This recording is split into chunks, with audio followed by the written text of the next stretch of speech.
ശ്രീ വാണിമേൽ, അങ്ങ് ഈ ചർച്ചയിലുടനീളം പറഞ്ഞു ഇസ്ലാം ഭീകരതയ്ക്കൊപ്പമില്ല എന്നൊക്കെ പറയുന്നുണ്ട്. പക്ഷേ ഇതിൻ്റെ പേരിലാണ് നമ്മൾ ഒട്ടേറെ ആക്രമണങ്ങൾ നടക്കുന്നത്. ശ്രീലങ്ക നമ്മുടെ തൊട്ടടുത്ത് നമ്മൾ കണ്ടതാണ്, ബംഗ്ലാദേശിൽ നമ്മൾ കാണുകയാണ്. അപ്പോൾ എങ്ങനെയാണ് സർ ഇക്കാര്യങ്ങളെ ന്യായീകരിക്കാൻ കഴിയുക? നിങ്ങൾ തള്ളിപ്പറയാത്തത് കൊണ്ടാണ് ഞങ്ങളെ പോലുള്ളവർക്ക് ഇത് റേസ് ചെയ്യേണ്ടി വരുന്നത്. വിക്ടർജി എന്റെ സമുദായത്തെയും മതത്തെയും പറഞ്ഞ ചില അബദ്ധമായ പ്രകടനങ്ങളുണ്ട്. അത് ഇവിടെ ഞാൻ അതിനു വേണ്ടി ഒരു സംവാദത്തിന് തയ്യാറാണ്. അത് ഞാൻ മാറ്റി നിർത്തുകയാണ്. ഞാൻ വിഷയത്തിലേക്ക് വരാം. ഞാൻ വീണ്ടും ആവർത്തിക്കുകയാണ്, എവിടെയൊക്കെ മനുഷ്യക്കുരി നടന്നിട്ടുണ്ടോ അവിടങ്ങളിലൊക്കെ മുസ്ലിം ലീഗ് അപലപിച്ചിട്ടുണ്ട്, മുസ്ലിം ലോകം പെട്ടെന്ന് അപലപിച്ചിട്ടുണ്ട്. ചോട്ടെ, മാർപ്പാപ്പ, ലോകത്തെ മനുഷ്യർ ആദരിക്കുന്ന മാർപ്പാപ്പ പോലും ഇസ്രായേലിന്റെ നരമേധത്തെ എതിർത്തിരിക്കുന്നു. എങ്കിൽ ചോദ്യം, മുസ്ലിങ്ങൾ മാത്രമല്ല എതിർക്കുന്നത്, ഇസ്രായേലിന്റെ ഈ നരമയത്തെ എതിർക്കുന്നത്, ഈ കൂട്ടക്കുരു എതിർക്കുന്നത് മുസ്ലിങ്ങൾ മാത്രമല്ല. നിങ്ങൾ ആദ്യം മനസ്സിലാക്കണം. അമേരിക്കയിൽ നടക്കുന്നു, ഇസ്രായേലിനുള്ളിൽ തന്നെ വമ്പിച്ച പ്രകടനം നടന്നുകൊണ്ടിരിക്കുകയാണ്. ഇത് തെറ്റാണെന്ന് പറഞ്ഞുകൊണ്ട് മാർപ്പാപ്പ എതിർക്കുന്നു. അപ്പോൾ ഇത് ഒരു മതത്തിന്റെ പ്രശ്നമല്ല. ഇത് മനുഷ്യനായി ജീവിച്ച ആളുകളെ വേട്ടപ്പട്ടികളെ പോലെ കൊന്നൊടുക്കുന്ന പ്രാകൃതമായ രീതിക്കെതിരാണ് ജനങ്ങൾ, ഒപ്പം ഞങ്ങളും.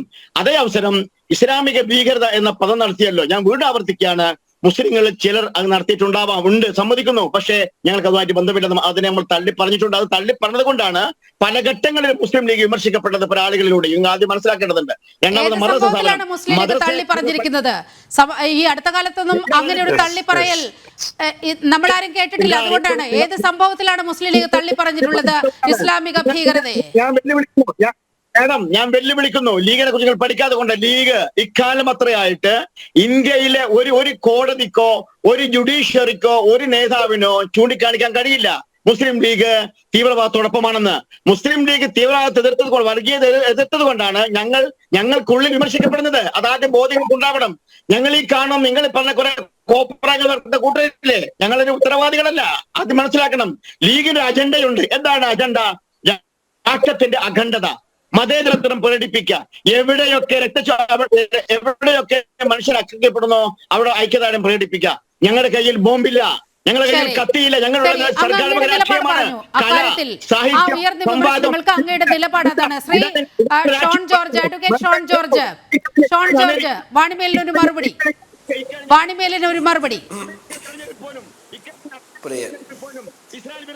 ഇവിടെ പ്രകടമായ തീവ്രവാദ പ്രീണനം അല്ലെങ്കിൽ തീവ്രവാദ സംഘടനയുമായി പ്രകടമായി ലീഗിന് ബന്ധമില്ല എന്ന് പറഞ്ഞാൽ, ഞാൻ അങ്ങയുടെ അവസരം കഴിഞ്ഞു സാർ, ഞാനൊന്ന് സംസാരിച്ചോട്ടെ. ശ്രീ വാണിമേൽ പ്ലീസ്. ഇവിടെ ലീഗിന് പ്രകടമായി തീവ്രവാദ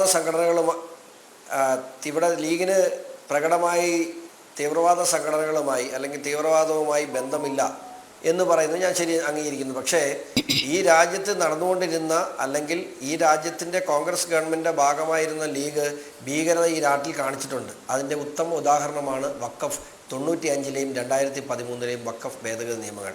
കാലാകാലങ്ങളായി ഇന്ത്യ മഹാരാജ്യത്തിൻ്റെ സ്വത്ത് മുഴുവൻ വെട്ടിപ്പിടിക്കുവാൻ അനധികൃതമായി വഖഫിന് നിയമമുണ്ടാക്കി കൊടുത്തതിൽ, പ്രത്യേകിച്ച് ആ രണ്ട് സർക്കാരിൻ്റെ ഭാഗമായി നിന്നുകൊണ്ട് ഈ നിയമനിർമ്മാണം വഖഫിൻ്റെ ഭേദഗതി 95 ആക്റ്റും 2013 ഭേദഗതിയും കൊണ്ടുവന്നതിൽ ലീഗിന് അതീവ നിർണായകമായ പങ്കുണ്ട്. അതുകൊണ്ട് തന്നെയാണ് ഇപ്പോൾ ഈ വിഷയം, മുൻപത്തെ ഉൾപ്പെടെയുള്ള വിഷയം വന്നപ്പോൾ ലീഗ് ചാടി വീണത്. രണ്ടാമത് എനിക്ക് നൽകാനുള്ളത്, ഇവിടെ ഡൽഹി കലാപത്തെക്കുറിച്ച് പറഞ്ഞു. ഡൽഹി കലാപം എങ്ങനെ ഉണ്ടായി? ഇവിടെ ഈ ഇന്ത്യ മഹാരാജ്യത്ത് പൗരത്വ ഭേദഗതി നിയമം ഇന്ത്യയിലുള്ള മുസ്ലിം സഹോദരങ്ങളെ മുഴുവൻ ഇന്ത്യ മഹാരാജ്യത്ത് ചവിട്ടി പുറത്താക്കാനാണെന്ന് പറഞ്ഞ് നിങ്ങൾ പ്രചരണം കൊടുത്തതിൻ്റെ ഭാഗമായി അല്ലേ അവിടെ ആ പ്രക്ഷോഭങ്ങളുടെ ആരംഭം? ആ പ്രചരണം കൊടുത്ത് നിങ്ങൾ ഇവിടെ നിയമമുണ്ടായി, ഇവിടെ പൗരത്വ ഭേദഗതി നിയമമുണ്ടായി.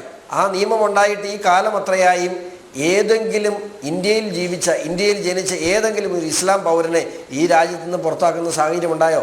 അതിനുപരി ഇന്ത്യ മഹാരാജ്യത്ത് ആദ്യമായി ഈ നിയമം വഴി പൗരത്വം ലഭിച്ചൊരു ഇസ്ലാം സഹോദരനാണ്. ഞങ്ങളത് സന്തോഷിക്കുന്നു. അപ്പോൾ അല്ലാതെ നിങ്ങൾ പറയുന്ന പോലെ ഇപ്പോൾ ഈ വഖഫ് ഭേദഗതി നിയമം എടുത്തു, നിങ്ങൾ ഇതുപോലെ തന്നെ കൊണ്ടുവന്നതാണ്.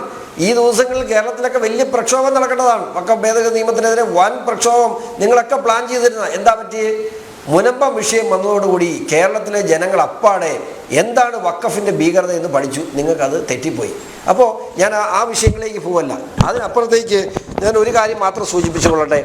നമ്മുടെ കുമളിയിലെ വിഷയം ഈ ചർച്ച കൺക്ലൂഡ് ചെയ്യുന്നതിന് മുമ്പ് നിർബന്ധമായും ഭാരതീയ ന്യായ സംഹിത സെക്ഷൻ 153, 154 അനുസരിച്ച് നിർബന്ധമായും കേരള പോലീസ് സൊമോട്ടോ ഈ വിഷയത്തിൽ കേസെടുത്ത് ഈ വിഷയത്തിന് ഇപ്പം ഞാൻ പറഞ്ഞു അദ്ദേഹത്തെ അവിടുന്ന് വ്യാപാരികൾ ഓടിച്ചു, ശരിയാ, വ്യാപാരികൾ തീരുമാനമെടുത്ത നല്ല കാര്യം. അയാൾ ഒരു 4 പടുതയും 3 കട്ടനുമായിട്ട് വന്നിരിക്കുന്ന ആളാണ്.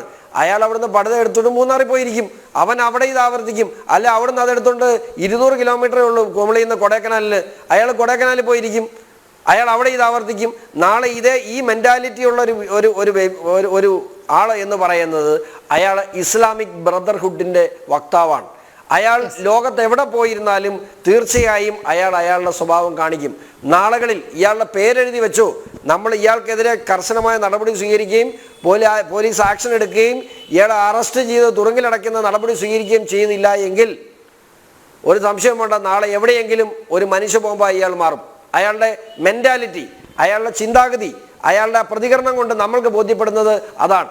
അപ്പോൾ കാശ്മീരി കിടക്കുന്ന ഒരാൾക്ക് ഒരു ജൂതനെ കാണുമ്പോൾ, അത് കുമളി കച്ചവടം നടക്കുന്ന ഒരാൾക്ക് ജൂതനെ കാണുമ്പോൾ ആ വികാരം ഉണ്ടാകണമെങ്കിൽ അവൻ്റെ ഉള്ളിൽ അടിച്ചേൽപ്പിച്ചപ്പെട്ടിട്ടുള്ള, അവൻ്റെ ഉള്ളിൽ ഉറഞ്ഞു പോയിട്ടുള്ള ആ ഭീകരവാദമാണ് പുറത്തു വന്നത്. അതിന് നടപടി എടുക്കുക തന്നെ ചെയ്യണം.